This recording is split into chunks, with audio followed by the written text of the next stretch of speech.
وعلیکم السلام ورحمۃ اللہ وبرکاتہ۔ اچھا ایکو بالکل ہلکی جی ہوئے تے باقی بیس دے کے آواز کھول دے۔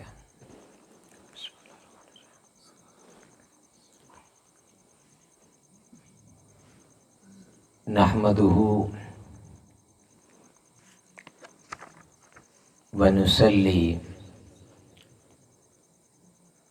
ونسلم علی سیدنا و مولانا محمد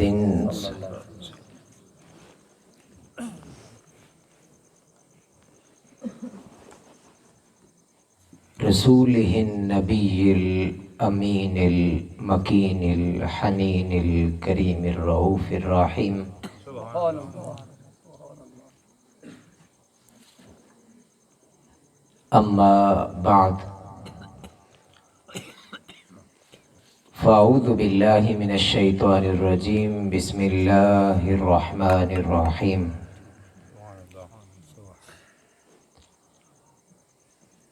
قال اللہ تبارک و تعالی فی القرآن المجید والفرقان الحمید۔ وَإِذْ قَالَ عِيسَى ابْنُ مَرْيَمَ يَا بَنِي إِسْرَائِيلَ إِنِّي رَسُولُ اللَّهِ إِلَيْكُمْ مُصَدِّقًا لِمَا بَيْنَ يَدَيَّ مِنَ التَّوْرَاةِ وَمُبَشِّرًا بِرَسُولٍ يَأْتِي مِن بَعْدِ اسْمُهُ أَحْمَدُ فَلَمَّا جَاءَهُم بِالْبَيِّنَاتِ قالوا هذا سحر مبین۔ صدق اللہ العظیم وبلغنا رسولہ النبی الکریم ونحن على ذلك من الشاہدین والشاکرین والحمد للہ رب العالمین۔ وقال اللہ تعالی فی شان حبیبہ مخبرا وآمرا ان اللہ وملائکتہ یصلون علی النبی یا ایہا الذین آمنوا صلوا علیہ وسلموا تسلیما۔ درود پاک کا نظر اللہ آقا کریم صلی اللہ علیہ وسلم وعلى آل سيدنا مولانا محمد الصلاة والسلام عليك يا رسول الله وعلى آلك وأصحابك يا نبي الله الصلاة والسلام عليك يا رحمة الله وعلى آلك وصحبك۔ اللہم صلی علی سیدنا و مولانا محمد وعلی آلہ وصحبہ وبارک وسلم۔ مولاي صل وسلم دائما ابدا على حبيبك خير الخلق كلهم والحبيب الذي ترجى شفاعته لكل هول من الاهوال مقتحم۔ حمد و صلات کے بعد نہایتی واجب الاحترام معزز حاضرین و سامعین،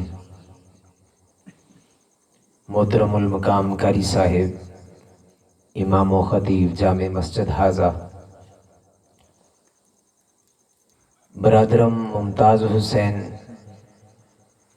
برادرم ظہور صاحب، ماسٹر ظہور صاحب، فیاض صاحب، اور آپ تمام احباب جو دور و نزدیک سے آقا کریم صلی اللہ علیہ وآلہ وسلم کی یاد میں سجائی گئی اس محفل پاک میں شامل ہیں، معزز حاضرین،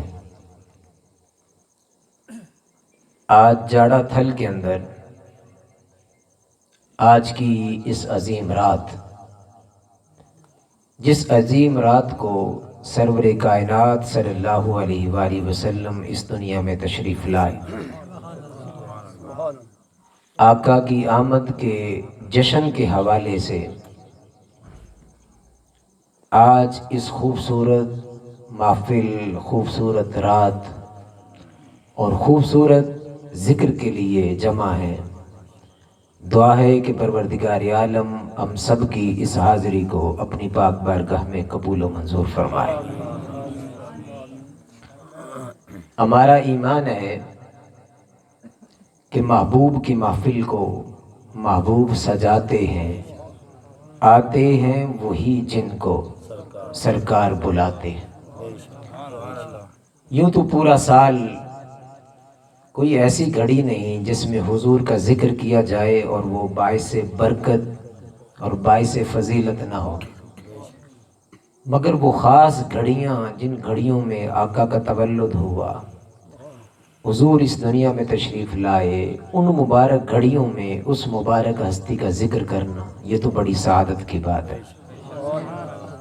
آپ تمام احباب دور و نزدیک سے اس مبارک موقع پر اس محفل پاک میں شامل ہیں۔ اللہ پاک ہم سب کا آنا جانا اپنی پاک بارگاہ میں قبول و منظور فرمائے۔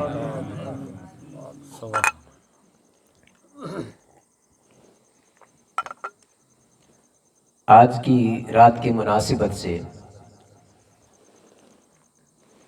میں نے سورہ صف کے اندر سے ایک آیت مبارکہ آپ کے سامنے تلاوت کی۔ اس میں اللہ پاک نے ارشاد فرمایا وَإِذْ قَالَ عِيسَى ابْنُ مَرْيَمَ، اور پیارے آقا اس وقت کو یاد کیجئے جب عیسیٰ بن مریم نے اپنی قوم سے کہا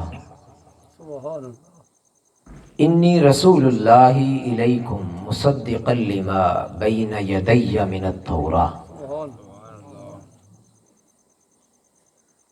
کہ لوگو بے شک اللہ نے مجھے تمہاری طرف رسول بنا کر مبعوث فرمایا ہے، مصدقا لما بین یدی من التوراۃ، جو اپنے سے پہلے کتاب یعنی تورات کی تصدیق کرنے والا ہے، وَمُبَشِّرًا بِرَسُولٍ يَأْتِي مِن بَعْدِ اسْمُهُ احمد، اور وہ رسول جو میرے بعد آئے گا اس کی میں بشارت دیتا ہوں جس کا نام اس وقت آسمانوں کے اندر احمد ہے۔ فَلَمَّا جَاءَهُم بِالْبَيِّنَاتِ، جب وہ واضح نشانیوں کے ساتھ اس دنیا میں تشریف لے آئے، پہلے انتظار کرتے رہے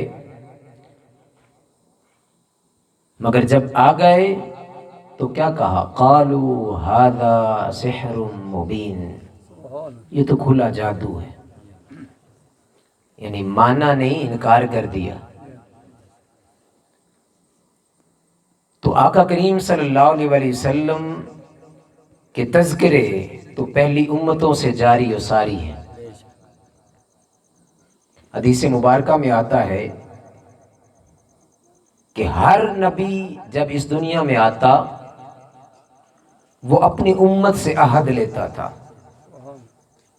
اس سے پہلے بھی جب اللہ پاک کسی نبی کو مبعوث فرماتا اس دنیا کے اندر تو ان سے وعدہ لیتا۔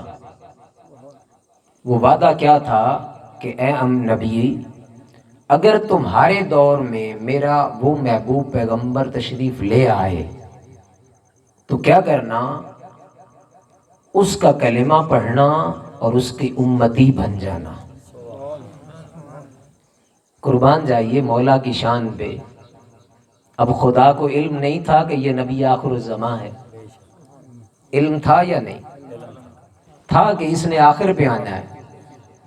مگر اس کے باوجود ہر نبی سے وعدہ لیا، ہر نبی سے وعدہ لیا کہ اگر تمہارے دور میں میرا وہ برگزیدہ پیغمبر آ جائے تو کیا کرنا، یہ نہ ہو کہ بس اپنا کلمے پہ تلے رہو، اپنی سیٹ چھوڑ دینا اور مصطفیٰ کو اس سیٹ پہ بٹھا کر اس کا کلمہ پڑھنا، اس کے غلام اور امتی بن جانا۔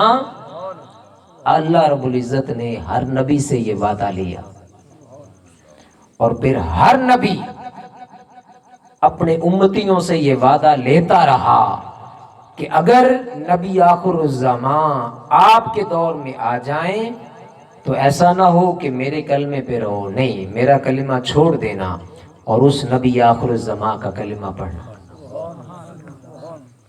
تو یہاں پر بھی حضرت عیسیٰ علیہ السلام نے اپنی قوم سے کہا کہ میں تمہیں بشارت دیتا ہوں کہ میرے بعد ایک نبی آئے گا جس کا نام اس وقت آسمانوں کے اندر احمد ہے۔ تو آقا کریم صلی اللہ علیہ وسلم کی ولادت با سعادت کا تذکرہ کرنا، آقا کریم صلی اللہ علیہ وسلم کے گلی کوچوں کا تذکرہ کرنا، آقا کریم صلی اللہ علیہ وسلم کی ولادت با سعادت کا تذکرہ کرنا، حضور کی یادوں کی محفل سجانا، یہ اس ربیع الاول کی بہار ہے۔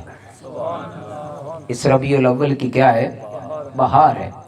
ہر کوئی جو سچا مومن ہے اس کے چہرے پر ایک عجیب قسم کی مسکراہٹ ہوتی ہے، ایک عجیب قسم کی مسکراہٹ ہوتی ہے۔ اللہ پاک نے قرآن مجید میں ارشاد فرمایا قل بفضل اللہ وبرحمتہ فبذلک فلیفرحوا، محبوب آپ فرما دیجئے کہ اللہ کے فضل اور اس کی رحمت کے سبب جو تم پر ہوا، یعنی نبی مکرم کو تم میں مبعوث فرمایا، اس پر تم کیا کرو؟ فبذلک فلیفرحوا، تم خوشیاں مناؤ۔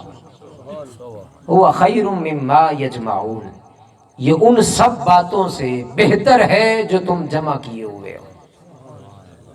اب میرا ایک آپ سے سوال ہے، خوشی کس شے کا نام ہے؟ کہ کسی کو چیک کرنا ہو کہ یار یہ بندہ بڑا خوش ہے، تو کیسے ہوگا؟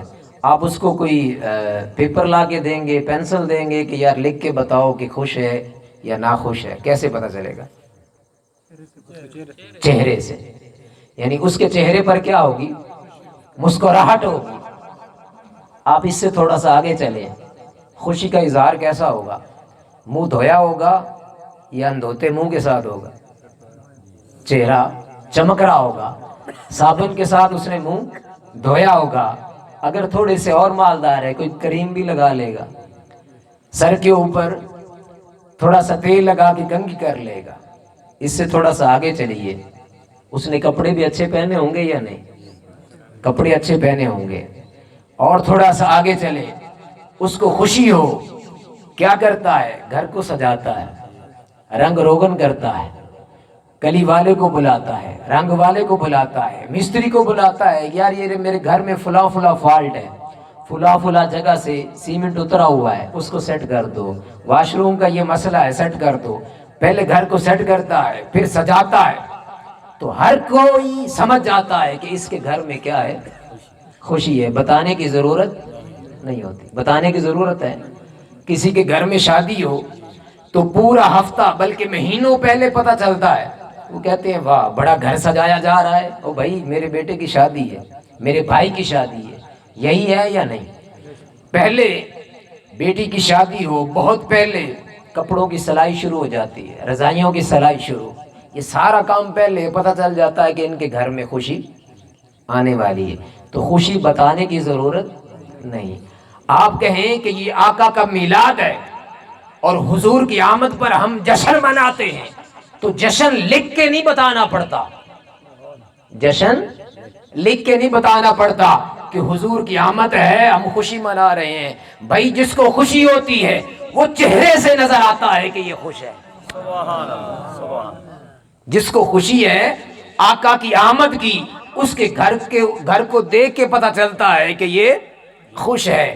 اس کو دیکھتے ہیں کہ کپڑے بڑے اچھے پہنے ہوئے ہیں، نایا دھویا ہوا ہے، غسل کیا ہوا ہے، تو اس کو دیکھ کر پتہ چلتا ہے کہ یہ کیا ہے؟ خوش ہے۔ تو آقا کی آمد کا جشن یہ نہیں کہ فلاں کام کریں تو جشن ہے، نہیں بھائی، اگر آپ کا چہرہ تر و تازہ ہے، چمک رہا ہے، آقا کی آمد کا جشن ہے، آپ نے کپڑے اچھے پہنے، آقا کی آمد کا جشن ہے، آپ نے گھر کو سجا دیا، آقا کی آمد کا جشن ہے، آپ نے گلی محلے کو سجا دیا، لنگر پکا دیا، لوگوں میں تقسیم کر دیا، ہر کسی کو معلوم ہو گیا کہ یہ خوش ہے، کس پر؟ آقا کے میلاد پر خوش ہے۔ اللہ نعرہ رسالت، نعرہ خلافت، نعرہ حیدری، میلاد النبی۔ عید نبوی کا زمانہ آ گیا، لب پہ خوشیوں کا ترانہ آ گیا، ہر طرف صلی علی کی دھوم ہے، وجد میں سارا زمانہ آ گیا۔ اور کیوں نہ ہو قسمت کے ماروں کو خوشی، پاس رحمت کا خزانہ آ گیا۔ اور آج چمکا دو در و دیوار کو، عاشقوں کا دن سہانا آ گیا، عاشقوں کا دن سہانا آ گیا۔ تو عاشق وہ خوشی کا اظہار بول کے بھی کرتا ہے، آمد مصطفیٰ مرحبا مرحبا، چہرہ والضحا مرحبا مرحبا۔ وہ نعت خوانی کرتا ہے، آقا کے میلاد کا جشن مناتا ہے، محفل میلاد کرتا ہے، حضور کا تذکرہ کرتا ہے، زبان سے بھی خوشی کا اظہار کرتا ہے، اپنے عمل سے بھی خوشی کا اظہار کرتا ہے، اور گھر ہر محلے اور گاؤں کو سجا کے بھی خوشی کا اظہار کرتا ہے، خوشی کا اظہار کرتا ہے۔ اور یہ خوشی کا اظہار خود سنت خدا ہے، سنت خدا ہے۔ وہ بھی اس بات پہ خوش ہے کہ محبوب کی آمد کا جشن منایا جائے، اسی لیے تو فرمایا کہ فَلْيَفْرَحُوا، لوگو جب تم میں میرا محبوب آ جائے، اور جب میرا محبوب آ گیا، میں نے تمہیں عطا کر دیا، تم کیا کرو؟ فَبِذَلِكَ فَلْيَفْرَحُوا، تم خوشیاں مناؤ، تم کیا کرو؟ خوشیاں مناؤ۔ تو اللہ کریم کا یہ حکم ہے کہ جب تم میں میرا محبوب آ جائے تو تم جشن مناؤ، خوشیاں مناؤ، چراغاں کرو، چراغاں کرو۔ اور حضرت سیدہ آمنہ رضی اللہ تعالی عنہ فرماتی ہیں کہ جب آقا کریم صلی اللہ علیہ وسلم کا تولد ہوتا ہے، آقا کریم صلی اللہ علیہ وسلم کی ولادت باسعادت کے موقع پر میں نے دیکھا رأیت جماعت الملائکہ، کہ میں نے فرشتوں کی ایک جماعت دیکھی، فرشتوں کی ایک جماعت دیکھی۔ میرا آپ سے سوال ہے، جماعت کس کو کہتے ہیں؟ میں ابھی عشاء کے وقت آیا، قاری صاحب جماعت کروا رہے تھے، تو کتنے لوگ تھے؟ کم از کم 10-15 لوگ تو تھے نا۔ اس کو کہتے ہیں جماعت۔ اور اگر اکیلے قاری صاحب ہوں تو اس کو جماعت کہیں گے؟ سیدہ آمنہ فرماتی ہیں کہ میں نے اس رات، جس رات کو تاجدار انبیاء میرا شہزادہ اس دنیا میں تشریف لاتا ہے، میں فرشتوں کی جماعت دیکھتی ہوں، میں فرشتوں کی جماعت دیکھتی ہوں۔ یہاں پر ممکن ہے کہ کم لوگ آئے ہوں کیونکہ تیل بہت مہنگا ہے، مہنگائی ہے، سفر کر کے آنا مشکل ہے۔ اور اگر یہ بھی نہ ہو تو کم از کم اور بہت سارے مسائل ہیں، کہیں لوگ کم ہوں گے، آبادی کم ہے، یہ مسائل ہو سکتے ہیں نا۔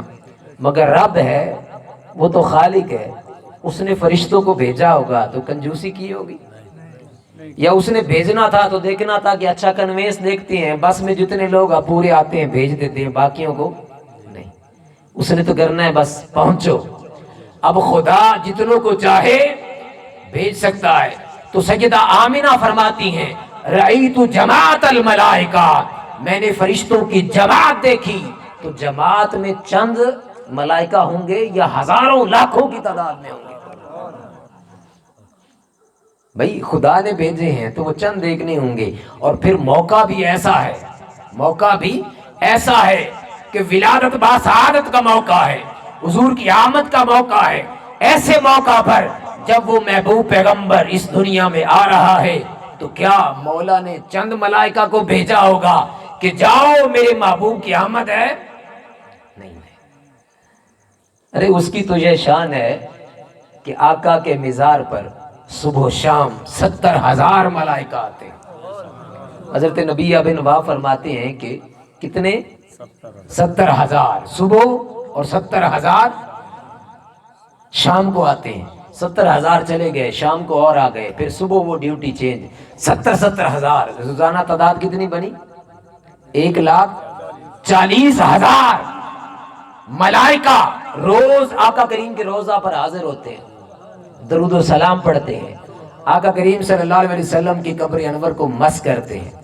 مس کرنے کا 2 مطلب ہے، حضور شیخ الاسلام ڈاکٹر طاہر القادری فرماتے ہیں اس کا 2 مطلب ہے۔ ایک معنی یہ ہے کہ جب اپنے پروں کو مس کرتے ہیں حضور کی قبر انور کے ساتھ تو اس کا مطلب یہ ہے کہ وہ فیض لے رہے ہیں۔ کیا لے رہے ہیں؟ فیض لے رہے ہیں، اور دوسرا مطلب یہ ہے کہ وہ اپنے نورانی پروں سے تاجدار انبیاء کی قبر انور کو جھاڑو دیتے ہیں۔ قبر انور کا کیا کرتے ہیں؟ جھاڑو دیتے ہیں۔ میرا آپ سے سوال ہے، ہر روز کتنے ملائکہ آ رہے ہیں؟ 1,40,000۔ اب آئیے سیدہ آمنہ سلام اللہ علیہا ان کے فرمان پر آپ فرماتی ہیں جب میرے بیٹے تاجدار انبیاء کی ولادت باسعادت کا وقت آتا ہے، میں کیا دیکھتی ہوں؟ رأیت جماعت الملائکہ، میں فرشتوں کی جماعت دیکھتی ہوں۔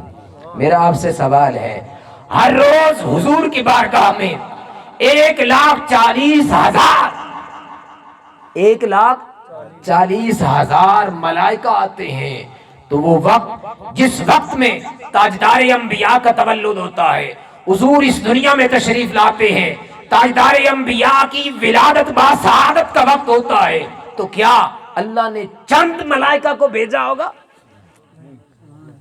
بھائی ہر روز 1,40,000 آتے ہیں، تو آپ تصور کر سکتے ہیں کہ اس وقت جب تاجدار انبیاء کی ولادت باسعادت ہوئی ہوگی، اللہ نے کتنے ملائکہ کو بھیجا ہوگا حضور کی ولادت باسعادت کے موقع پر۔ اور پھر آپ فرماتی ہیں کہ میں نے دیکھا کہ ان کے ہاتھوں کے اندر جھنڈے تھے سفید رنگ کے۔ اللہ کا حکم ہوتا ہے کہ ایک جھنڈا مشرق میں گاڑ دیا جائے، ایک جھنڈا مغرب میں گاڑ دیا جائے، اور آپ فرماتی ہیں کہ میں نے دیکھا اللہ کے حکم سے ایک جھنڈا کعبۃ اللہ کی چھت پہ گاڑ دیا۔ گویا اللہ پاک نے جھنڈوں کے ذریعے دنیا کے اندر جھنڈے گاڑ کے اللہ پاک نے محبوب کی آمد کا جشن منایا، محبوب کی آمد کا جشن منایا۔ اور حضرت عثمان بن ابی العاص فرماتے ہیں کہ میری والدہ ماجدہ سیدہ آمنہ سلام اللہ علیہا آپ کی خدمت میں حاضر تھی۔ آپ فرماتی ہیں کہ میری والدہ فرماتی ہیں کہ میں اماں آمنہ آپ کی حویلی میں موجود تھی، حضور کی ولادت باسعادت کا وقت آتا ہے، میں نے دیکھا کہ سیدہ آمنہ آپ کا گھر پوری حویلی جگمگا اٹھی ہے۔ آج ہم جگمگاتے ہیں، روشن کرتے ہیں تو گمگمے لگاتے ہیں، لائٹیں لگاتے ہیں، مگر قربان جائیے اس مالک پر کہ جب محبوب کی آمد کا وقت آتا ہے اللہ بھی سجاتا ہے کائنات کو۔ اور سیدہ آمنہ سلام اللہ علیہا آپ کی حویلی جگمگا اٹھتی ہے۔ آپ کیا فرماتی ہیں؟ عثمان بن ابی العاص کی والدہ آپ فرماتی ہیں کہ میں نے دیکھا آقا کی جب تشریف آوری ہوئی، حضور کا تولد ہوتا ہے، ایک ایسا نور نکلتا ہے جس سے سیدہ آمنہ سلام اللہ علیہا کی ساری حویلی جگمگا اٹھتی ہے۔ اور آپ فرماتی ہیں کہ میں نے دیکھا کہ آسمان کے ستارے ڈھلک رہے تھے، ظننت انہا ستقع علیش، مجھے یوں گمان ہو رہا تھا کہ ستارے ہمارے اوپر نہ گر جائیں، ستارے ہمارے اوپر نہ گر جائیں۔ آپ فرماتی ہیں ان ستاروں سے کمکموں سے اتنی روشنی ہوئی کہ سیدہ آمنہ سلام اللہ علیہا آپ کی ساری حویلی جگمگا اٹھی، ساری حویلی جگمگا اٹھی۔ اور پھر سیدہ آمنہ سلام اللہ علیہا فرماتی ہیں کہ جب میرے شہزادے محمد کی آمد کا وقت آتا ہے، آقا کریم صلی اللہ علیہ وسلم کی ولادت باسعادت کا وقت آتا ہے، آپ فرماتی ہیں میرے وجود سے ایک ایسا نور نکلا جس کی ذو فشانی اس حد تک تھی، میں نے دیکھا کہ اللہ پاک نے اس نور کی وجہ سے ساری کائنات کو روشن فرما دیا، ساری کائنات کو روشن فرما دیا۔ آپ فرماتی ہیں کہ میں مکہ میں تھی مگر شام میں بصرہ کے بازاروں میں چلنے والے اونٹوں کی گردنوں کو دیکھ لیا، اور بصرہ کے محلات کو میں نے مکہ میں بیٹھ کر دیکھ لیا۔ تو قربان جائیے آقا کریم صلی اللہ علیہ وسلم کی ولادت باسعادت کے موقع پر ساری کائنات کو اللہ پاک نے حضور کے نور سے روشن فرما دیا، حضور کے نور سے روشن فرما دیا۔ اور حضرت واصلہ بن اسقع فرماتے ہیں کہ تاجدار انبیاء صلی اللہ علیہ وسلم نے فرمایا کہ ان اللہ اصطفیٰ کنانہ، کہ رب تعالیٰ کا یہ نظام ہے، اللہ پاک نے کم و بیش 1,24,000 انبیاء اس دنیا میں بھیجے. حضرت آدم علیہ السلام آئے, حضرت نوح علیہ السلام آئے, حضرت لوط علیہ السلام آئے, حضرت سمود علیہ السلام آئے, حضرت ابراہیم علیہ السلام آئے, حضرت یوسف علیہ السلام آئے, حضرت یعقوب علیہ السلام, اسماعیل علیہ السلام, کل انبیاء کرام اس دنیا میں تشریف لائے. اللہ پاک نے ان انبیاء میں سے چند انبیاء کو منتخب کر لیا.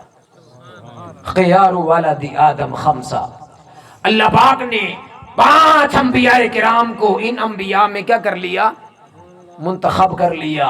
ان میں فرمایا موسیٰ و ابراہیم و عیسیٰ و محمد.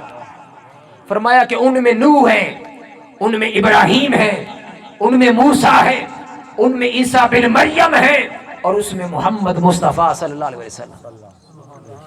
کم و بیش 1,24,000 انبیاء میں سے اللہ نے کس کو منتخب کیا؟ 5 انبیاء کو فضیلت دی. اور ان 5 انبیاء میں فرمایا وَخَيْرُهُمْ مُحَمَّدٌ أَجْمَعِينَ. ان میں محمد صلی اللہ علیہ وسلم کو اللہ پاک نے ان 5 میں سے بھی فضیلت عطا فرمائی. ان 5 میں سے بھی کیا کیا؟ فضیلت عطا فرمائی. گویا جو مقام تاجدار انبیاء کا ہے وہ کسی اور پیغمبر کا نہیں. حضرت واصلہ بن اسقا فرماتے ہیں ان اللہ اصطفیٰ کنانہ, کہ اللہ پاک نے اپنی مخلوقات میں سے, انسانوں میں سے کنانہ کو منتخب کیا, اولاد اسماعیل میں سے. واصطفیٰ قریشا من کنانہ, اور پھر کنانہ میں سے اللہ پاک نے قریش کو منتخب کیا. واصطفیٰ من قریش بنی ہاشم, اور پھر قریش کے اندر سے اللہ پاک نے بنو ہاشم کو منتخب کیا. اور فرمایا واصطفانی من بنی ہاشم, اور اللہ پاک نے پھر مجھ محمد کو بنو ہاشم کے اندر سے منتخب کیا. بنو ہاشم کے اندر سے مجھے کیا کیا؟ منتخب کیا. حدیث مبارکہ ہے, حضرت عبداللہ بن عباس رضی اللہ تعالیٰ عنہ سے روایت ہے. حضرت عباس رضی اللہ تعالیٰ عنہ باہر نکلتے ہیں, انہوں نے کفار سے کچھ ایسے نازیبا قسم کے کلمات کہے. کفار نے آقا کریم صلی اللہ علیہ وسلم کی ذات مبارکہ کے حوالے سے اور آپ کے خاندان کے حوالے سے, جو آپ کے چچا حضرت عباس کو اس پر بڑی تکلیف ہوگی. آپ بڑے غصے کی حالت میں تھے, اور آقا کریم صلی اللہ علیہ وسلم کی بارگاہ میں عرض کیا کہ یا رسول اللہ, فلاں لوگ تھے قریش کے, وہ آپ کے خاندان میں کے بارے میں بڑی عجیب بات کر رہے تھے. تو آقا کریم صلی اللہ علیہ وسلم منبر پر جلوہ افروز ہوئے اور فرمایا کہ لوگوں بتاؤ من انا, میں کون ہوں؟ اب ہر کسی کو معلوم تھا کون ہے. انت رسول اللہ صلی اللہ علیہ وسلم. صحابہ نے عرض کیا یا رسول اللہ, ہمارے ماں باپ آپ پر قربان فدا کا ابی و امی, آپ اللہ کے رسول ہیں. اب اس میں کسی کو کوئی شک ہے نہیں کہ آپ اللہ کے رسول ہیں. مگر حضور کا منشا یہ نہ تھا, چونکہ ان لوگوں نے, قریش کے لوگوں نے حضور کے خاندان کے بارے میں عجیب و غریب قسم کی باتیں کی تھی کہ یہ جو کمزور ہیں ان کا کوئی خاندانی کوئی پس منظر ویسا نہیں ہے. اس طرح کی کوئی بات کی تھی جس سے خاندانی لحاظ سے حضور کے نسب پر بات آتی تھی. آقا کا یہ طریقہ تھا کہ جب بھی کوئی خاص بات ہوتی منبر پر جلوہ افروز ہوتے. آقا منبر پر جلوہ افروز ہو گئے. آج حضور کی سنت کو تازہ کرتے ہوئے میلاد مصطفیٰ کے موقع پر ہم بھی مجلس سجائے بیٹھے ہیں. آپ صحابہ کرام کی سنت پہ عمل پیرا ہے, اور مجھ ناچیز کو اللہ پاک نے آقا کریم صلی اللہ علیہ وسلم کی سنت پہ یہ سعادت عطا کی ہے کہ میں حضور کی سنت کو تازہ کر رہا ہوں, زندہ کر رہا ہوں. تو حضور کا طریقہ تھا کہ منبر پر جلوہ افروز ہوتے اور خطاب فرماتے. مگر حضور کا منشا یہ نہیں تھا کہ لوگ یہ کہیں کہ آپ اللہ کے رسول ہیں. حضور نے اپنے خاندان کی عظمت کو بیان کرنا تھا. اور کسی بندے کے بارے میں پہلی دفعہ ملاقات ہو نا تو آپ کیا کہتے ہیں؟ اچھا بتاؤ تم کس خاندان سے ہو, تمہارا قبیلہ کون سا ہے, تمہارے بڑے آبا و اجداد کیسے تھے، کہاں رہتے تھے، اس کا مقصد کیا ہوتا ہے؟ آپ سامنے والے بندے پہ شک کر رہے ہیں؟ نہیں، وہ بتائے نا کہ اچھا فلاں حاجی صاحب میں اس کا بیٹا ہوں، فلاں میرا دادا ہے، فلاں میرا نانا ہے، آپ سمجھتے ہیں کہ یار یہ لوگ تو بڑے، ان کا اخلاق بڑا اچھا ہے، ان کا برتاؤ بڑا اچھا ہے، آپ فوری سمجھ جاتے ہیں کہ یہ جو بچہ سامنے ہے نا یہ بھی اچھا ہے۔ تو کس سے پتا چلا؟ نسب سے۔ کس سے پتا چلا؟ نسب سے۔ تو نسب کی فضیلت بڑی چیز ہوتی ہے۔ تو حضور نے پوچھا بتاؤ من انا، میں کون ہوں؟ صحابہ کرام نے عرض کیا یا رسول اللہ آپ اللہ کے رسول ہیں، مگر آقا کا یہ منشا نہ تھا۔ آقا منبر پر جلوہ افروز ہوئے، فرمانے لگے کہ لوگوں سنو، آنا محمد ابن عبداللہ ابن عبد المطلب، کہ لوگوں سنو میں محمد عبداللہ کا بیٹا عبد المطلب کا پوتا ہوں، اور سنو ان اللہ خلق الخلق فجعلنی فی خیرہم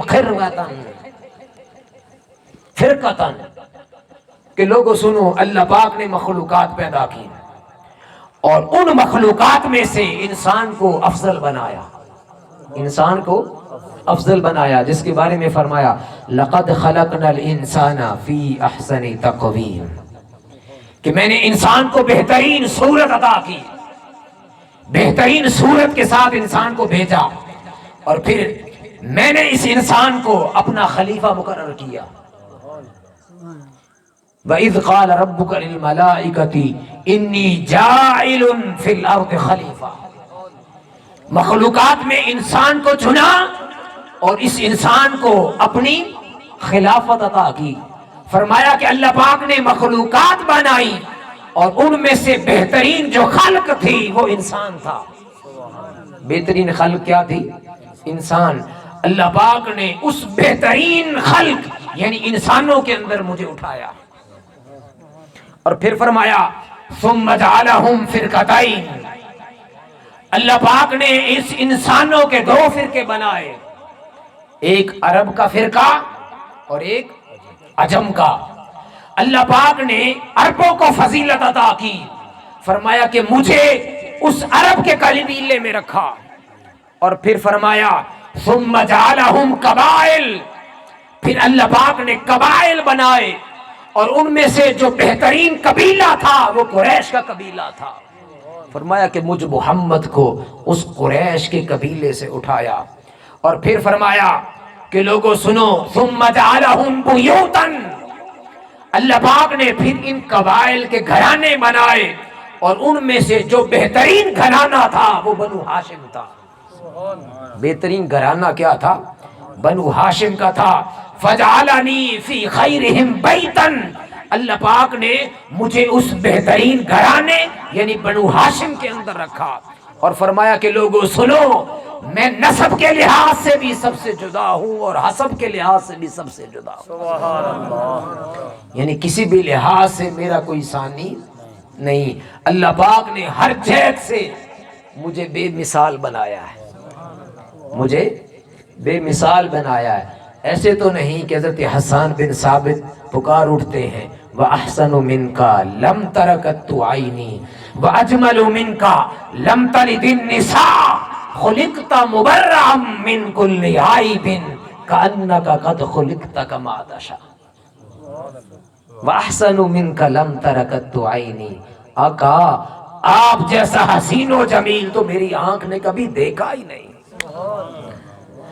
انسان کب حسین و جمیل کو دیکھتا ہے؟ پہلی بات ہے آنکھیں ٹھیک ہوں، آنکھیں خراب ہوں آپ دیکھ لیں گے، اور دوسری بات یہ ہے وَأَجْمَلُ، کوئی حسین ہو تو انسان دیکھتا ہے نا، اور اس کے مقابلے میں کوئی اور ہو تو بندہ کہتا ہے ٹھیک ہے یہ تھوڑا سا اس کا حسن مان ہے، دوسرا اس سے حسین ہے۔ آپ فرماتے ہیں کہ میں نے آقا آپ جیسا حسین و جمیل دیکھا ہی نہیں، اور پھر اپنے عقیدے کی انتہا کرتے ہوئے کہتے ہیں، فرماتے ہیں لم ترکت عینی واجمل منک لم تلد النساء، آقا میری آنکھیں دیکھتی تو کیسے دیکھتی، کسی ماں نے آپ جیسا حسین و جمیل تو پیدا ہی نہیں کیا۔ واجمل منک لم تلد النساء خلقت مبرأ من کل عیب، آقا اللہ نے آپ کو ہر عیب سے، ہر نقص سے، ہر کمزوری سے پاک پیدا فرمایا، اور فرمایا خلقت مبرأ من کل عیب کأنک قد خلقت کما تشاء۔ آقا میرا ایمان یہ ہے کہ آپ نے جس طرح چاہا اس طرح اللہ نے آپ کو پیدا فرما دیا۔ محبوب نے کہا مولا میرا چہرہ ایسا ہو، مولا نے چہرہ ویسا بنا دیا۔ محبوب نے چاہا میری زلفیں ایسی ہوں، مولا نے ویسی زلفیں بنا دی۔ محبوب نے چاہا مولا میرا سینہ ایسا ہو، وہ اللہ نے مالک نے ویسا سینہ بنا دیا۔ محبوب نے جیسا چاہا ویسا بنا دیا۔ کسی شاعر نے کیا خوب کہا، دربار رسالت کی کیسی وہ گھڑی ہوگی، حسان کے ہونٹوں پر جب نعت نبی ہوگی، ابو بکر و عمر ہوں گے، عثمان و علی ہوں گے، حسنین کے نانا کی کیا بزم سجی ہوگی، حسنین کے نانا کی کیا بزم سجی ہوگی۔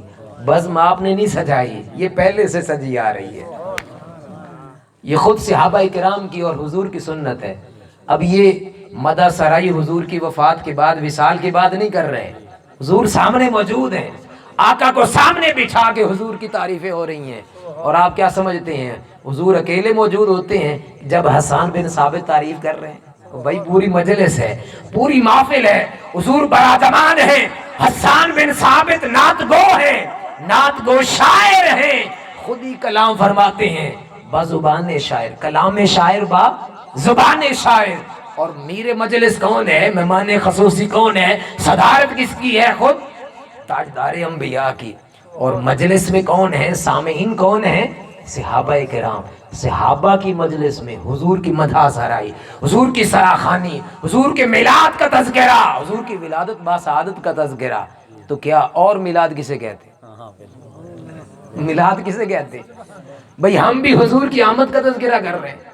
حسان بن ثابت بھی کیا کریں، آقا آپ جیسا حسین و جمیل دیکھا نہیں، اور میری آنکھیں دیکھتی تو دیکھتی کیسے، آپ جیسا حسین و جمیل تو کسی ماں نے جنا نہیں۔ تو روایات میں آتا ہے کہ 45 صحابہ تھے جو حضور کے نعت خواں تھے۔ کتنے صحابہ؟ 45۔ حضرت عباس آپ کے چچا، حضرت عثمان غنی، حضرت ابوبکر صدیق، عمر فاروق، علی المرتضیٰ رضی اللہ تعالیٰ عنہ، مختلف صحابہ کرام، حضرت عباس، حضرت سعدیہ، آپ کی بیٹی حضرت شیمہ، مختلف صحابہ کرام ہیں جو حضور کی مدح سرائی کرتے تھے۔ تو گویا آقا کریم صلی اللہ علیہ وسلم کی یاد کی محفل سجانا یہ آقا کریم صلی اللہ علیہ وسلم کی سنت ہے، صحابہ کی سنت ہے، حضور کے غلاموں کی سنت ہے۔ اور حضور خود اپنے قبیلے کا شرف بیان کر رہے ہیں کہ اللہ پاک نے مجھے بہترین قبیلے کے اندر اٹھایا۔ اور پھر حاضرین آگے چلیے، اللہ پاک نے کائنات کو سجا دیا، محبوب کی آمد کا وقت آیا، کائنات سجا دی گئی، ستاروں سے، کمکموں سے، ہر طرف ہریالی ہریالی ہو گئی، تر و تازگی ہو گئی۔ کئی سال سے قحط سالی تھی، اللہ نے قحط سالی کو ختم کر دیا۔ جو خواتین حاملہ تھیں اللہ نے ان کو بیٹے عطا کیے، کفر کے اندر لرزہ طاری ہو گیا، ایک حسین قسم کا موسم ہو گیا کہ کسی حسین کی آمد ہے۔ رات جا رہی تھی، صبح آ رہی تھی، رات جا رہی تھی، صبح آ رہی تھی کہ اس حسین کی اس دنیا کے اندر آمد ہوتی ہے۔ جس سہانی گھڑی چمکا طیبہ کا چاند، غمزدوں نے کہا مدعا آ گئے۔ وہ حسین گھڑی آقا کی ولادت باسعادت کا وقت ہوتا ہے۔ میں عرض کر چکا، سیدہ آمینہ فرماتی ہیں کہ میرے بطن سے نور نکلا جس کی ذو فشانی سے ساری کائنات روشن ہو گئی۔ اور میں مکہ میں تھی، مگر مکہ میں بیٹھ کے شام میں بصرہ کے محلات کو اور ان بازاروں کے اندر چلتے ہوئے اونٹوں کی گردنوں کو دیکھ لیا۔ اب عرب کا دستور تھا کہ جب کسی کی ہاں ولادت ہوتی تو وہ خواتین خود دودھ نہیں پلاتی تھی، باہر صحرا سے خواتین آتی، دور دراز سے خواتین آتی، بچوں کو لے جاتی، ان کو دودھ پلاتی۔ اس کی بہت ساری وجوہات بھی تھی. جیسے یہاں میں آج جاڑا آیا تو بڑا خوبصورت موسم ہے. تو دیہات کا موسم شہروں کی نسبت تر و تازہ ہوتا ہے، تازہ ہوا. شہر کے اندر آلودگی زیادہ، شور شرابہ زیادہ، تو بچے کی جو پرورش ہے شہر کے اندر اچھی نہیں ہوتی. دیہات اس کی نسبتاً پرورش کے لحاظ سے، موسم کے لحاظ سے اچھے ہوتے. ایک تو یہ وجہ تھی تاکہ ان کی پرورش اچھے ہو، وہ طاقتور ہو. دوسرا یہ تھا کہ چونکہ مکہ اس وقت تجارتی مرکز تھا، بہت سارے قبیلوں کے، بہت سارے جگہوں کے لوگ آتے تھے، ہر کوئی اپنی بولی بولتا تھا. تو عرب کی جو اصل بولی تھی وہ مکس ہو جاتی تھی، گڑبڑ ہو جاتی تھی. ایک یہ وجہ تھی کہ ان کو دیہات کے اندر بھیجتے تاکہ ان کی زبان اچھی ہو جائے، اور دوسرا وہ صحت مند ہو. تو جب آقا کریم صلی اللہ علیہ وسلم کی ولادت باسعادت ہوتی ہے تو دائیاں آتی ہیں لینے کے لیے بچوں کو. 7 قبیلے کی بھی آ گئی. خواتین آتی پوچھتی اچھا گھر میں کون ہے؟ جی بیٹا ہے. باپ ہے؟ نہیں ہے. کہتی اس سے کیا ملنا ہے، واپس پلٹ جاتی. دوسری آئی، دیکھا پوچھا کون ہے؟ بیٹا ہے. باپ ہے؟ نہیں ہے. اس کا مطلب ہے کہ ہمیں کیا ملے گا. ان کا مقصد ہوتا کہ ہم خدمت کریں گی، دودھ پلائیں گی، بدلے میں ہمیں معاوضہ ملے گا، اچھے پیسے مل جائیں گے، وسائل مل جائیں گے جس سے اپنا روزگار چل سکتا تھا. ہر کوئی پلٹتا گیا. چلتی چلتی وہ بوڑھی مائی بھی آ گئی، اما حلیمہ سعدیہ، جو بوڑھی تھی، ضعیف تھی. سبزی مائل آپ کے پاس گدی تھی، اونٹنی بھی لاغر کمزور تھی. ساتھ چلی تھی باقی اونٹنیاں بھی، ساتھ چلی تھی باقی دائیاں بھی، مگر وہ ساری پہلے مکہ پہنچ گئی. حلیمہ سعدیہ سب سے آخر مکہ میں داخل ہوتی. آپ پریشان ہیں کہ سارے جو بڑے بڑوں کے بچے ہیں وہ تو لے گئی دوسری دائیاں، میرے ہاتھ کیا آئے گا. پریشان تھی. سیدنا عبد المطلب راستے میں ملتے. آپ پوچھتے ہیں بیٹے کی تلاش میں ہو؟ وہ کہتی ہاں بیٹے کی تلاش میں.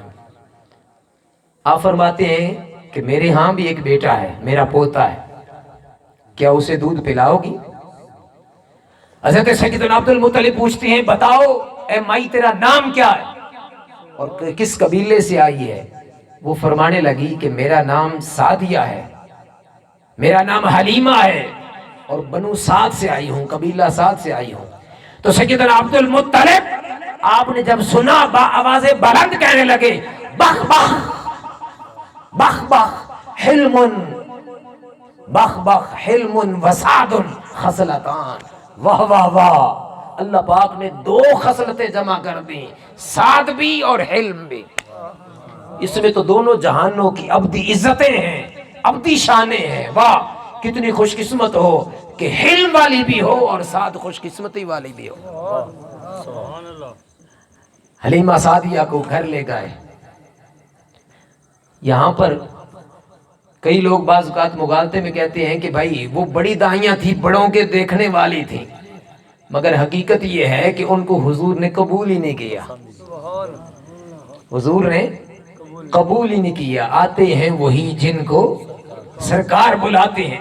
چونکہ حضور کا بلاوا آنا تھا تو منظوری ہونی تھی. ہر دائی آتی رہی مگر حضور کی بارگاہ سے قبولیت نہ تھی. چونکہ یہ بخت جاگنے تھے تو حلیمہ کے جاگنے تھے. یہاں مجلس میں بیٹھے ہوئے ہیں بہت سارے لوگ ہیں. آپ سے بندہ پوچھے نا کہ اس وقت پاکستان کا وزیر اعظم کون ہے تو میرا نہیں خیال کہ سارے بتا سکیں گے. بتا سکیں گے؟ آپ سے پوچھ لے آرمی چیف کا نام کیا ہے، چند ایک بتا دیں گے. وزیر اعلیٰ کا نام کیا ہے، ممکن ہے کہ یہاں مجلس میں جتنے لوگ ہیں ان میں سے آدھوں سے زیادہ کو معلوم ہی نہ ہو. ایسا ہے یا نہیں؟ آقا کی تشریف آوری آج سے کتنے 100 سال پہلے ہوتی ہے؟ کم و بیش 1500 سال. بھائی بڑا مالدار آدمی ہو اس کا نام لیتا ہے، چودھری کوئی ہو، سردار ہو، وڈیرا ہو، اس کا اثر و رسوخ ہے، ہر کوئی اس کا نام لیتا ہے. مگر غریب کو کیا نام لے گا کوئی؟ اس سے کیا کسی کو فائدہ ملنا ہے؟ اس نے کون سا اپنی زمین سے کسی کو راستہ دینا؟ زمین ہو تو راستہ دے. کون سا اپنی گاڑی پہ بٹھا کے اس کو مختلف جگہوں پہ لے جانا ہے؟ کون سا اس کا تعلق وزیروں مشیروں کے ساتھ ہے کہ لے کے ساتھ چلا جائے گا؟ آج وقت کے بادشاہ کا علم بہت سو کو نہیں، اس وقت کے وزیر اعلیٰ کا بہت سو کو علم نہیں، آرمی چیف کا بہت ساروں کو اس کا علم نام نہیں. مگر میں آپ سے پوچھتا ہوں، کیا حلیمہ سعدیہ کا نام بھی کسی کو معلوم ہے یا نہیں؟ سب کو معلوم ہے، سب جانتے ہیں کہ اماں حلیمہ سعدیہ کہاں سے آئی تھی؟ بنو سعد قبیلے سے. یہ ہے کون؟ یہ وہ اماں ہے جس کو آقا کریم صلی اللہ علیہ وسلم کی ان کو دودھ پلانے کی سعادت نصیب ہوئی. بچہ جانتا ہے یا نہیں؟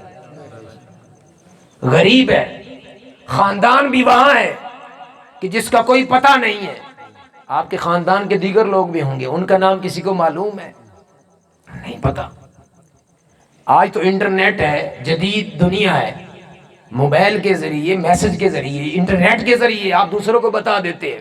مگر 1500 سال پہلے ایک حلیمہ تھی، اگر اس کا تعلق حضور کی ذات کے ساتھ نہ بنتا تو کیا آج اس کو کوئی یاد کرتا؟ مگر قربان جائیے، حضور کی نسبت ہوئی، آج کیا قیامت تک اس کا نام اسی طرح زندہ ہے. ہر کوئی حضور کا میلاد کا تذکرہ کرتا ہے، مگر اماں حلیمہ کا تذکرہ ساتھ ساتھ ہے، چونکہ حضور کی نسبت اماں حلیمہ کو مل گئی. حضور کی نسبت اماں حلیمہ کو مل گئی. ارے یہ نسبت ایسی شے ہے جس کو نصیب ہوئی وہ عظیم ہو گیا. ابو بکر کو ملی، عظیم ہو گیا. عمر فاروق کو ملی، عظیم ہو گیا. بعد ازاں عمر فاروق کی خلافت کا وقت تھا. اب آپ کی کمانڈ ہر کوئی جانتا ہے کہ پوری دنیا آپ کے رعب اور دبدبے سے ڈرتی تھی. اور حدیث مبارکہ ہے، آپ فرماتے ہیں تاجدار انبیاء صلی اللہ علیہ وسلم نے، آپ نے فرمایا کہ جہاں سے عمر آ رہا ہو آگے سے شیطان آ رہا ہو، عمر کے ڈر سے شیطان اپنا راستہ بدل لیتا ہے. اور فرمایا کہ عمر کے سائے سے بھی شیطان بھاگتا ہے. یہ اتنا دبدبا رعب کیا عمر کی ذات کا تھا یا نسبت مصطفیٰ کا تھا؟ کس شے نے عمر کو عمر فاروق بنا دیا؟ نسبت مصطفیٰ نے. عثمان غنی کو ذو النورین کس نے بنایا؟ مصطفیٰ کی نسبت نے. سیدنا علی المرتضیٰ کو حیدر کرار شیر خدا کس نے بنایا؟ نسبت خدا نے. داماد مصطفیٰ نسبت مصطفیٰ نے بنایا. تو نسبت مصطفیٰ ایسی شے ہے کہ جس کو نصیب ہو گئی وہ عظیم ہو گیا. مکہ کو ملی، عظیم ہو گیا. مکہ سے حضور ہجرت کر کے مدینہ چلے گئے. مدینہ وہی تھا جو یثرب تھا، بیماریوں کی اماج گاہ، مگر حضور کا قدم رنجا فرمانا تھا کہ وہی یثرب کیا بن گیا؟ مدینہ بن گیا. تو نسبت مصطفیٰ نے اس کو بھی کیا کر دیا؟ عظیم. جس شے کو نسبت مصطفیٰ مل گئی وہ عظیم ہو گئی. وہ کیا ہو گئی؟ عظیم. تو حلیمہ سعدیہ کو نسبت ملی، وہ بھی کیا ہو گئی؟ عظیم ہوئی. تو اس کا نام آج بھی زندہ ہے. کس وجہ سے؟ اس کے مال کی وجہ سے، اس کے قبیلے کے شرف کی وجہ سے نہیں، نسبت مصطفیٰ کی وجہ سے. اما حلیمہ سعدیہ فرماتی ہیں کہ میں گھر گئی، سیدہ آمنہ سلام اللہ علیہا، آپ نے مرحبا مرحبا کہا، خوش آمدید کہا، اور مجھے اس کمرے میں لے گئیں جہاں آقا کریم صلی اللہ علیہ وسلم جلوہ افروز تھے. آپ فرماتی ہیں کہ جب میں کمرے میں داخل ہوئی، کستوری کی مہک تھی پورے کمرے کے اندر. ایک عجیب قسم کا کیف اور سرور تھا، ایک عجیب قسم کا نور تھا اس جگہ پر جہاں آقا آرام فرما تھے. آپ فرماتی ہیں کہ دودھ کی طرح سفید صوف کے کپڑے کے اندر آپ لپٹے ہوئے تھے. ایک سبز رنگ کی ریشمی چادر تھی جو آپ کے نیچے بچھائی ہوئی تھی. کستوری کی مہک تھی پورے کمرے کے اندر. آقا آرام فرماتے، حضور کی آنکھیں بند تھیں. میرے دل چاہا کہ حضور کو جگاؤں مگر میں رک گئی. پہلے خیال تھا کہ میں اجرت مانگوں گی، مگر جب حضور کا دیدار کیا مجھے اجرت بھول گئی. حضور کا دیدار کیا اجرت بھول گئی کہ میں نے کیا لینا ہے اس کو پالنے کے بدلے میں. آقا حسین و جمیل اتنے تھے کہ میں دیکھ کر دیکھتی ہی رہ گئی. تیریاں تک کے اداواں میں مرید ہو گئی. آقا حسین و جمیل اتنے تھے کہ میں دیکھتی رہ گئی. علامہ اقبال نے کیا خوب کہا تھا, حسن یوسف دم عیسیٰ ید بیضاداری آنچ خوبا ہما دارن تو تنہا داری. یہ بابو مصطفیٰ تھا جن جیسا حسین و جمیل کسی نے بنایا ہی نہیں, مولا نے بنایا ہی نہیں. آپ فرماتی ہیں کہ میں آگے بڑھی, آقا کی سرمگی آنکھیں بند ہیں, آپ آرام فرما ہے. آپ فرماتی ہیں کہ میں نے حضور کے سینے کے درمیان ہاتھ رکھا.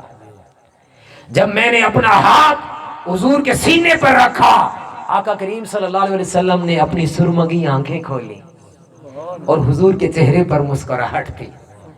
چہرے کی مسکراہٹ بتا رہی تھی حلیمہ آ گئی, میں تیرا انتظار کر رہا تھا. آپ فرماتی ہیں کہ میری پہلے حالت یہ تھی کہ میری چھاتی میں دودھ نہ تھا, چونکہ قحط سالی تھی, ہمارے علاقے میں قحط تھا اور قحط سے تنگ تھے سارے لوگ. میری چھاتی میں دودھ نہ تھا. ہمارے پاس جو اونٹنی تھی اس کی کھیری بھی خشک ہو چکی تھی, اس کے اندر بھی دودھ نہ تھا.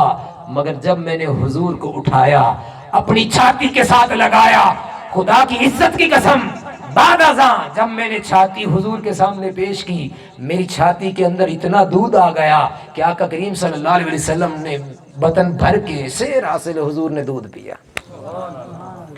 آپ فرماتی ہیں کہ میری اونٹنی جس کی کھیری میں دودھ نہ تھا, جب حضور کو گود لے لیا, حضور کی آمد کی اتنی برکت ہوئی کہ جب میرا خامن حارث بن عبد العزا اونٹنی کی طرف بڑھتا ہے تو اونٹنی کی کھیری دودھ سے بھر چکی تھی. جب اس نے دوہا تو سارے برتن اونٹنی کے دودھ سے بھر گئے. حضرت حارث بن عبد العزا فرمانے لگے, خدا کی عزت کی قسم حلیمہ یہ بچہ تو بڑا سعادت مند ہے, مبارک والا ہے, برکتوں والا ہے, یہ بچہ بڑا برکتوں والا ہے. آئی تھی سب سے آخر, اونٹنی کمزور تھی, اتنی طاقت نہیں تھی کہ چل سکے. اب سواریاں 2 ہوں تو چلنا آسان ہوتا ہے, یا سواریاں 3 ہو جائیں چلنا آسان ہے؟ 2, وزن کم ہوگا, چلنا کیا ہے آسان. پہلے سواریاں 2 تھیں. حلیمہ سعدیہ کی اونٹنی سب سے آخر مکہ میں آئی, مگر قربان جائیے جب یہ سواریاں 3 ہو گئیں وزن بڑھ گیا, مگر اس دفعہ کون تھا ساتھ؟ تاجدار کائنات ساتھ تھے, محمد مصطفیٰ تھے, دولہ کائنات ساتھ تھے. حلیمہ سعدیہ فرماتی ہیں خدا کی عزت کی قسم جب میں حضور کو لے کر اونٹنی پر بیٹھی, ہماری اونٹنی چل رہی تھی مگر دیکھنے میں چل رہی تھی, یوں محسوس ہو رہا تھا کہ اونٹنی چل نہیں رہی بلکہ اڑ کے جا رہی ہے. حلیمہ سعدیہ فرماتی ہیں سب سے آخر آئے, مگر خدا کی عزت کی قسم جب حضور کو لے کر پلٹے تو سب سے پہلے اپنے قبیلے کے اندر ہم پہنچ گئے. وہ ساری دائیاں جو پہلے کی چلی ہوئی تھی پیچھے رہ گئی. اما حلیمہ سعدیہ حضور کو لے کر سب سے پہلے قبیلہ سعد کے اندر پہنچ گئے. قربان جائیے کیا رونقیں ہوں گی. ایک لمحے کے لیے اپنے آپ کو جاڑا تھل سے نکال دیجئے. آج آمد مصطفیٰ کی وہ مبارک گھڑیاں ہیں, مبارک رات ہے. اپنے آپ کو 1400 سال 1500 سال پیچھے لے چلیے. کتنا وہ خوش قسمت علاقہ ہے جہاں حضور جلوہ افروز ہیں. حضور کی تشریف آوری ہو گئی. آج کسی کے گھر میں پیر آ جائے نا, وہ پھولا نہیں سماتا کہ میرے پیر صاحب آئے ہیں, ان کے صاحبزادے آئے ہیں, وہ خوشی سے پھولا نہیں سماتا. قربان جائیے اما حلیمہ تیرے مقدروں پر کہ تیرے گھر میں تو دولہ کائنات آ گیا, تیرے گھر میں تو خاتم النبیین آ گئے, تیرے گھر میں آمینہ کے لال آ گئے, عبداللہ کے چراغ تیرے گھر میں آ گئے. اور اما حلیمہ سعدیہ فرماتی ہیں آقا کی آمد کا جشن یہ ہوا, آقا کی آمد کا ہمیں ثمرات یہ ملے کہ ساری رات میرے گھر سے روشنائیاں نکلتی تھی, نور نکلتا تھا. محلے والی کہتی تھی اے حلیمہ بڑی امیر ہو گئی، رات کو بھی چراغ نہیں بجھاتی، کیا وجہ ہے؟ اما حلیمہ سعدیہ فرماتی ہیں کیا بتاؤ، جب سے محمد مصطفیٰ کو لے کر آئی ہمارے گھر میں اندھیرا ہوتا ہی نہیں۔ محمد مصطفیٰ آئے بہاروں پر بہار آئی، ہمارے گھر میں اندھیرا ہوتا ہی نہیں۔ اور پھر یہی نہیں، حلیمہ سعدیہ فرماتے ہیں کہ حضور کو لے کے چلی گئی۔ اب اس علاقے میں ڈاکٹر آج کل تو ہے جی، ہمارے گائے بیمار ہو گئی، بھینس بیمار ہو گئی تو سب سے پہلے ڈاکٹر کو بلاؤ، یا گھر میں کوئی بیمار ہوتا ہے تو ہم کیا کہتے ہیں کہ طبیب کو بلاؤ، ڈاکٹر کو بتاؤ۔ تو ان علاقوں میں یا اس وقت نہ طبیب ہوں گے نہ ڈاکٹر ہوں گے، مگر قربان جائیے حلیمہ سعدیہ فرماتی ہیں کہ جب حضور میرے گھر آ گئے، جلوہ فروز ہو گئے، تو گویا ہمارے گھر میں ایک طبیب آ گیا، جس کا کوئی بکری کا بچہ بیمار ہوتا یا اونٹ بیمار ہوتا یا کوئی بچہ یا بچی بیمار ہوتا یا کوئی شخص بیمار ہوتا، وہ ہمارے گھر آتے، وہ ننھا شہزادہ محمد الرسول اللہ آپ کی ہتھیلی مبارک کو پڑھتے، اوپر ایسے پھیرتے، خدا کی عزت کی قسم آقا کریم کا دستے مبارک پھرنے کی دیر تھی کہ اللہ اس کو شفا یاب فرما دے۔ بچہ بیمار ہوتا، یہ معصوم ہتھیلی، چھوٹی سی ہتھیلی، آقا کریم کا دستے مبارک، ید اللہ، جس کو اللہ پاک نے اپنا ہاتھ قرار دیا، ید اللہ فوق ایدیہم، اپنا ہاتھ قرار دیا، وہ مبارک ہاتھ جب پھیرتے اللہ شفا یاب کرتا۔ بکری ہوتی، اونٹ ہوتا، کچھ بھی ہوتا، بیمار جانور ہوتا یا بچہ یا بچی کوئی بھی بیمار ہوتا، سیدہ حضرت اما حلیمہ سعدیہ فرماتی ہیں کہ وہ ہمارے گھر میں آ جاتے، یہ معصوم شہزادہ اس کی مبارک ہتھیلی پھیرتے، خدا کی عزت کی قسم آقا کریم کی ہتھیلی مبارک پھیرنے کی دیر تھی، اللہ پاک شفا یاب فرما دیتا، اللہ پاک شفا یاب فرماتا۔ اور پھر یہی نہیں، حضرت اما حلیمہ سعدیہ فرماتی ہیں کہ ایک روز میں اپنے شہزادے کو لے کے بیٹھی ہوئی تھی کہ بکریوں کا ریوڑ آ گیا۔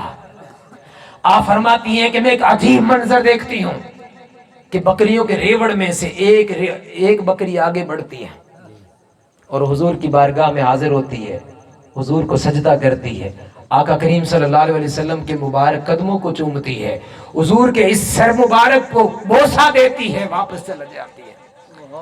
پھر دوسری بکری آتی ہے، وہ بھی یہی عمل کرتی ہے کہ آقا کریم واہ قربان جائیے بکریوں تمہاری خوش قسمتی پر، اتنی پہچان ان کو بھی تھی کہ یہ محمد الرسول اللہ ہیں، اتنی پہچان ان کو بھی تھی کہ یہ ہستی کوئی عام نہیں، یہ وہ ہے جن کی خاطر اللہ پاک نے ساری کائنات کو سجایا ہے، یہ وہ محبوب ہے جن کو محبوب رب العالمین ہے، جن کو اللہ پاک نے اپنا محبوب بنایا، جن کی خاطر کائنات کو سجایا۔ ایک بکری آئی، حضور کے بارگاہ میں سجدہ کیا، بوسہ لیا، واپس چلی گئی۔ دوسری آئی، سجدہ کیا، واپس پلٹ گئی۔ سیدہ اما حلیمہ سعدیہ فرماتی ہیں خدا کی عزت کی قسم پورے کا پورا ریوڑ اسی طرح آقا کی بارگاہ میں حاضر ہوتا ہے اور پلٹ جاتا ہے، سجدہ کرتا ہے، بوسہ لیتا ہے، واپس پلٹ جاتا ہے۔ اور پھر آپ کی رضائی بہن ایک روز شیمہ، واہ قربان جائیے اے شیمہ تیری قسمتوں پر، بہنوں کو بڑا پیار ہوتا ہے اپنے بھائیوں کے ساتھ، مگر قربان جائیے شیمہ تیری قسمت پر کہ تیرا بھائی کوئی عام بھائی نہیں، یہ وہ بھائی ہے جس کو اللہ پاک نے اپنا محبوب بنایا ہے۔ شیمہ بڑا پیار کرتی تھی، پہلے کوشش کرتی تھی کہ شہزادہ سو جائے، لوری دیتی، اور جب سو جاتی پھر ان کا دل نہیں لگتا تھا، وہ بہانے سے جگانے کی کوشش کرتی، کبھی ایسے چہرے مبارک پہ ہاتھ لگا دیا، کبھی سر مبارک کو کجلانے لگ گئی، تو آقا سو جاتے تو ان کو پھر وہ ٹائم گزارنا ان کی شیمہ کے لیے مشکل ہو جاتا، بڑا پیار کرتی حضور کے ساتھ۔ ارے پیار کیوں نہ کریں، اتنا حسین و جمیل شہزادہ ہو جس کے ساتھ ساری کائنات محبت کرے، تو شیمہ اس کی تو پھر خوش قسمتی کی انتہا نہ تھی، وہ محبت کرتی، کبھی کبھی بہنیں اٹھا کے باہر بھی لے جاتی ہیں یا نہیں۔ تو حضرت شیمہ ایک روز اٹھا کے باہر لے گئیں، جب واپس پلٹی اما حلیمہ سعدیہ ناراض ہونے لگی کہ شیمہ تو شہزادے کو باہر کیوں لے گئی، تو محمد کو باہر کیوں نہیں لے گئی، اتنی دھوپ ہے، کڑیل میدان ہے، ہمارا تو روزگار ہے، ہم نے تو بکریاں چرانی ہے، ریوڑ چرانا ہے، ہم سارا دن باہر پھرتے ہیں، بکریاں چراتے ہیں، مگر تو اس شہزادے محمد کو کیوں لے گئی باہر؟ اس کو تو دھوپ لگی ہوگی، یہ مشکل میں رہا ہوگا۔ حضرت شیمہ فرماتی ہے نہیں اماں جان، ایسا نہیں۔ آپ فرماتی ہیں پھر کیا ہوا؟ تو حضرت شیمہ فرماتی ہے خدا کی عزت کی قسم، جب میں شہزادے محمد کو لے کے گئی، راستے کے اندر جہاں دھوپ آتی میں کیا منظر دیکھتی کہ بادل آپ پر سایہ فگن ہو جاتا، دھوپ ہوتی بادل سایہ فگن ہو جاتا۔ اور سیرت کی کتابوں میں آتا ہے کہ کبھی کبھی آقا کریم صلی اللہ علیہ وسلم اپنے رضائی بھائیوں کے ساتھ باہر تشریف لے جاتے، چونکہ وہ بکریاں چراتے تھے بکریوں کے ریوڑ کے ساتھ، اور جب باہر تشریف لے جاتے آقا کی برکت سے حضور جہاں قدم رنجا فرماتے اللہ پاک وہاں سے جو گھاس کو تر و تازہ فرما دیتا، گھاس کو تر و تازہ فرما دیتا۔ آپ کنویں کے پاس جاتے تو کنویں کا پانی خود بخود اوپر آ جاتا تاکہ بکریوں کا ریوڑ وہاں سے پانی پی لے۔ آقا کریم صلی اللہ علیہ وسلم درختوں کے پاس جاتے تو درخت اپنی ٹہنیوں کو جھکا دیتے تاکہ حضور کی بکریوں کا ریوڑ آسانی کے ساتھ چر سکے۔ یہ برکات تھی تاجدار انبیاء صلی اللہ علیہ وسلم کی۔ اور اماں حلیمہ سعدیہ کتنی مقدروں والی تھی۔ امام زرقانی فرماتے ہیں کہ اماں حلیمہ سعدیہ کا جو جھولا تھا، جس کے اندر جھولنے والا کون تھا؟ محمد الرسول اللہ۔ امام زرقانی فرماتے ہیں گھر میں مائیں کام کاج میں بھی لگ جاتی ہیں، ایسا تو نہیں کہ سارا دن جو ہے وہ جھولا جھولائے، بچہ روتا ہے جھولا جھولاتے ہیں، اس کے بعد کھانا بھی پکانا ہے، گھر کی صفائی ستھرائی بھی کرنی ہے۔ اب بہن شیمہ ہے، سارا دن ہو سکتا ہے وہ بھی کام کاج میں لگ جائیں۔ امام زرقانی فرماتے ہیں المواہب الدنیا میں خدا کی عزت کی قسم آقا کریم صلی اللہ علیہ وسلم کا جھولا خود ملائکہ جھلاتے تھے۔ کون جھلاتے تھے؟ خود ملائکہ جھلاتے تھے۔ حضور جھولے میں ہوتے، جھلاتا کون؟ اور پھر یہی نہیں، حضرت عباس رضی اللہ تعالیٰ عنہ آپ کے چچا فرماتے ہیں کہ آقا آپ کی ایک بچپن کی نشانی ہے جس کو دیکھ کر میں نے آپ کا کلمہ پڑھا اور اسلام کو قبول کیا۔ آقا نے عرض کیا، آپ نے فرمایا اے چچا جان بتاؤ وہ نشانی کیا ہے؟ آپ فرماتے ہیں کہ آقا آپ کا بچپن تھا، آپ پنگھوڑے میں تھے، میں کیا دیکھتا ہوں آقا آپ جدھر اشارہ کرتے ہیں چاند ادھر جھک جاتا ہے۔ آقا آپ جدھر اشارہ کرتے ہیں چاند ادھر جھک جاتا ہے۔ آپ دائیں اشارہ کرتے میں دیکھتا چاند دائیں جھک جاتا، آپ بائیں اشارہ کرتے چاند بائیں جھک جاتا، آپ سامنے اشارہ کرتے چاند سامنے جھک جاتا، اور آپ پیچھے اشارہ کرتے چاند پیچھے جھک جاتا۔ اللہ حضرت نے کیا خوب کہا، چاند جھک جاتا جدھر انگلی اٹھاتے مہد میں، کیا ہی چلتا تھا اشاروں پر کھلونا نور کا، کیا ہی چلتا تھا اشاروں پر کھلونا نور کا۔ حضور مہد میں ہیں، پنگھوڑے میں ہیں، اشارہ کرتے ہیں چاند جھک جاتا ہے۔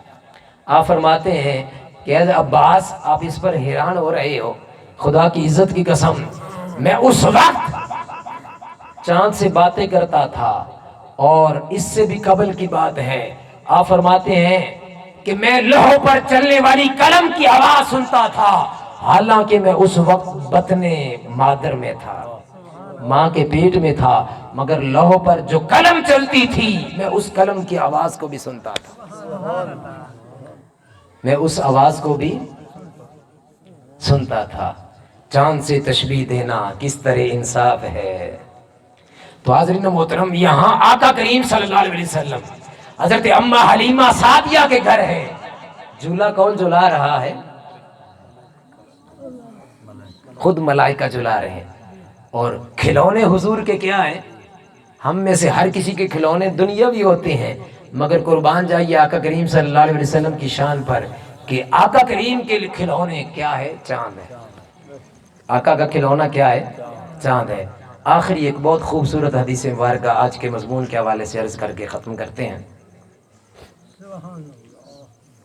بہت ایمان افروز حدیث مبارکہ ہے۔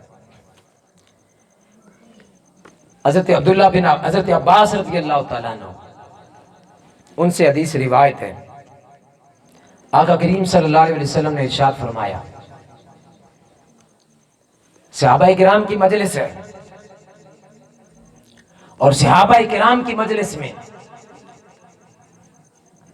آپس میں گفتگو ہو رہی ہے. ایک صحابی عرض کرتے ہیں کہ اللہ پاک نے انبیاء کو بڑی شان عطا کی، مگر جو شان حضرت ابراہیم کو اللہ نے عطا کی کسی اور کو نہیں عطا کی، خلیل اللہ بنایا. دوسرے نے کہا نہیں، عظمت کی بات یہ ہے کہ اللہ پاک نے موسیٰ علیہ السلام کو کلیم اللہ بنایا.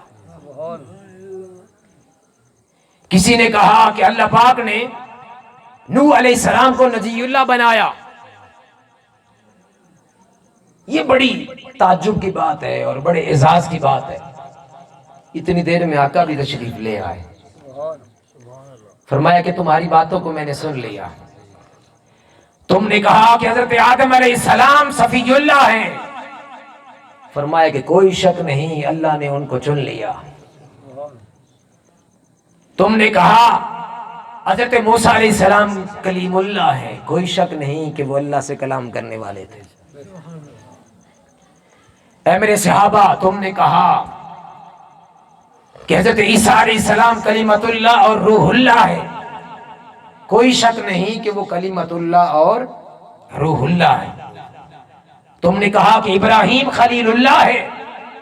فرمایا کہ کوئی شک نہیں کہ ابراہیم علیہ السلام خلیل اللہ ہے. مگر فرمایا کہ لوگوں میری بات ذرا غور سے سنو، میری بات ذرا غور سے سنو.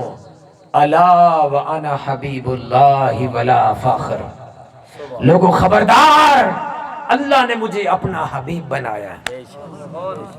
اللہ نے مجھے اپنا حبیب بنایا ہے، مگر مجھے اس بات پہ کوئی فخر نہیں کہ کوئی کلمت اللہ ہے، کوئی روح اللہ ہے، کوئی نجی اللہ ہے، کوئی ذبیح اللہ ہے. اللہ نے مجھے کیا بنایا؟ حبیب اللہ بنایا. مگر فرمایا کہ مجھے اس بات پہ کوئی فخر نہیں. پھر یہی نہیں، فرمایا کہ لوگوں سنو، وَأَنَا حَامِلُ لِوَاءِ الْحَمْدِ يَوْمَ الْقِيَامَةِ. میں ہی وہ ہوں گا جس کے ہاتھ میں قیامت کے دن حمد کا جھنڈا ہوگا، اور اس جھنڈے کے نیچے میرے امتی ہوں گے. فرمایا کہ اس کے باوجود مجھے فخر نہیں.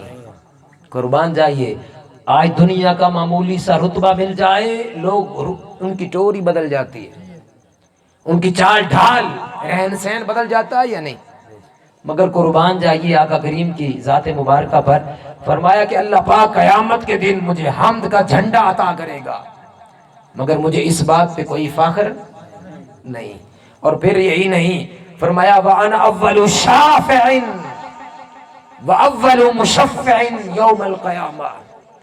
فرمایا کہ میں ہی وہ ہوں جن کو قیامت کے دن سب سے پہلے اذن شفاعت ملے گا، اور میں ہی وہ ہوں جس کی شفاعت کو سب سے پہلے قیامت کے دن پورا کیا جائے گا، قبول کیا جائے گا. یہ دو باتیں ہیں.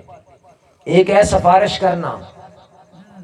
آپ سے کہیں قاری صاحب کہ یار فلاں محکمے میں جانا ہے، اس کی سفارش کرنی ہے.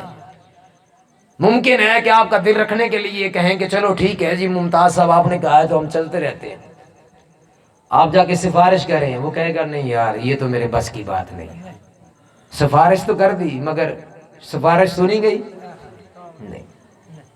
آپ کہیں یار جی فلاں محکمے کے اندر کام ہے، کسی کو لے کے چلے جائیں، وہ کہتا ہے اچھا میں شفاعت کرتا ہوں، سفارش کرتا ہوں. وہ سفارش کرتا ہے تو سفارش اس کی سنی بھی جاتی ہے، کبھی سنی گئی کبھی رد ہو گئی. قربان جائیے، ابھی حشر بپا نہیں ہوا. آج لوگ پریشان ہیں کہ آقا کریم صلی اللہ علیہ وسلم کو تو نعوذ باللہ کل کا بھی علم نہیں. اب قیامت کل ہے یا معلوم ہی نہیں، کتنی صدیوں کے بعد آنی. مگر حضور 1500 سال پہلے فرما رہے ہیں. فرمایا کہ میں ہی وہ ہوں جو قیامت کے دن سب سے پہلے جس کو اذن شفاعت ملے گا، شفاعت کرنے والا ہوں. اور پھر یہی نہیں بتایا کہ میں شفاعت کرنے والا ہوں، فرمایا کہ میں ہی وہ ہوں جس کی شفاعت سب سے پہلے قبول کی جائے گی. وَأَنَا أَوَّلُ مُشَفَّعٍ يَوْمَ الْقِيَامَةِ. سب سے پہلے میری شفاعت قبول کی جائے گی. وَلَا فَخْر. مگر مجھے اس بات پہ بھی کوئی فخر نہیں. اور پھر فرمایا وَأَنَا أَوَّلُ مَنْ يُحَرِّكُ حِلَقَ الْجَنَّةِ. میں ہی وہ ہوں جو سب سے پہلے قیامت کے دن جنت کا کنڈا ہلاؤں گا۔ جنت کا کنڈا سب سے پہلے کون ہلائے گا؟ آقا کریم صلی اللہ علیہ وسلم کی ذات مبارکہ۔ اور ممکن نہیں کہ بندہ کسی کے گھر جائے، دروازہ کھٹکھٹائے اور دروازہ کھل جائے، اور یہ بھی ممکن نہیں کہ دروازہ کھلے اور آپ کو کوئی کہے کہ اندر آ جاؤ۔ ممکن ہے کہ ادھر ہی پوچھے حاجی صاحب کیا حال ہے، چودھری صاحب، راجہ صاحب، گجر صاحب کیا حال ہے، اورا صاحب کیا حال ہے، اچھا ٹھیک ہے جی، اچھا بچے ٹھیک ہیں، فلاں ٹھیک ہے۔ ممکن ہے کہ وہیں پہ بھگتا کے واپس آ جائیں، دروازہ کھلنے کے باوجود آپ کو داخلے کی اجازت نہیں۔ مگر قربان جائیے آقا کی عظمت پر، حضور نے فرمایا کہ سب سے پہلے جنت کا کنڈا میں ہلاؤں گا، اور سب سے پہلے جنت کا دروازہ میرے لیے کھولا جائے گا، اور سب سے پہلے جنت کے اندر میں محمد داخل ہوں گا۔ سب سے پہلے میں محمد جنت میں داخل ہوں گا، اور میں اکیلا نہیں ہوں گا، میرے دائیں بائیں میری امت کے فقراء اور غریب لوگ ہوں گے۔ وَمَعِيَ فُقَرَاءُ الْمُؤْمِنِينَ وَلَا فَخْرٍ، مگر مجھے اس بات پہ بھی کوئی فخر نہیں۔ اور پھر ارشاد فرمایا وَأَنَا أَكْرَمُ الْأَوَّلِينَ وَالْآخِرِينَ، اللہ نے مجھے پہلوں میں سے بھی مکرم بنایا، تکریم والا بنایا، اور آخرین میں سے بھی مکرم بنایا، تکریم والا بنایا۔ یعنی نہ پہلوں میں مجھ جیسا تھا اور نہ قیامت تک مجھ جیسا آئے گا۔ اللہ نے مجھے بے مثل و بے مثال بنایا، نہ بھیجا نہ بنایا، نہ آیا نہ قیامت تک کوئی آئے گا، چونکہ مجھے اللہ پاک نے بے مثل بنایا۔ تو حضور نے فرمایا کہ اللہ پاک نے ساری کائنات کے اندر مجھے مکرم بنایا۔ تو حاضرین محترم، جب اتنے عظیم عظمتوں والے نبی کی آمد ہو اور ہم جشن نہ منائیں تو کیا ہم نے اللہ کا شکر ادا کیا؟ نہیں، یہ ناشکری ہے۔ گھر کے اندر خوشی ہو، ابو تو کپڑے پہن لیں اور بھائی نے گندے کپڑے پہنے ہوں تو کیا اظہار ہوگا؟ اس کو خوشی ہے بھائی کی؟ نہیں نہیں۔ خوشی کا میں نے عرض کیا، خوشی وہ ہے جو چہرے سے نظر آتی ہے، خوشی ہے جو لباس سے نظر آتی ہے، خوشی ہے جو گھر کو چراغاں کرنے سے نظر آتی ہے، گھر کو سجانے سے نظر آتی ہے۔ تو مومن وہ ہے کہ جب حضور کی آمد کا یہ مہینہ آتا ہے اس کا چہرہ تر و تازہ ہو جاتا ہے، اس کے چہرے پر رونق آتی ہے، اس کے گلی محلے میں رونق آتی ہے، اس کی مسجد میں رونق آتی ہے، اس کے گلی بازاروں میں رونق آتی ہے۔ کیوں؟ کیونکہ آمد مصطفیٰ کا وقت ہے، اور حضور کی آمد کا جشن منانا یہ اہل ایمان کی شان ہے، اہل ایمان کی شان ہے۔ پھر ہم کیوں نہ کہیں حضور آپ آئے تو دل جگمگائے، ورنہ لاچاروں کا کیا حال ہوتا، اسیروں کنیزوں پہ کیا کچھ گزرتی، مصیبت کے ماروں کا کیا حال ہوتا۔ اور حضور آپ آئے تو یہ آئی بہاریں، ہر سمت صلی علیہ کی پکاریں، جو ماہ ربیع الاول نہ ہوتا تو پھر ان بہاروں کا کیا حال ہوتا۔ اللہ پاک حضور کے میلاد کا صدقہ، اس مبارک گھڑیوں کا صدقہ اللہ پاک ہم سب کی حاضری کو قبول فرمائے، آپ سب کا آنا جانا قبول فرمائے۔ میزبان مجلس اللہ پاک ان کی اس سعادت کو، اس توفیق کو اپنی بارگاہ میں قبول کرے، اور اللہ پاک آج کے اس خاص موقع کی مناسبت سے مبارک گھڑیوں کا صدقہ اللہ پاک آپ سب کا آنا جانا اپنی پاک بارگاہ میں قبول فرمائے، اور ہم سب کو حضور کی پکی سچی غلامی اور نسبت نصیب فرمائے۔ آمین وما علیہ الا البلاغ۔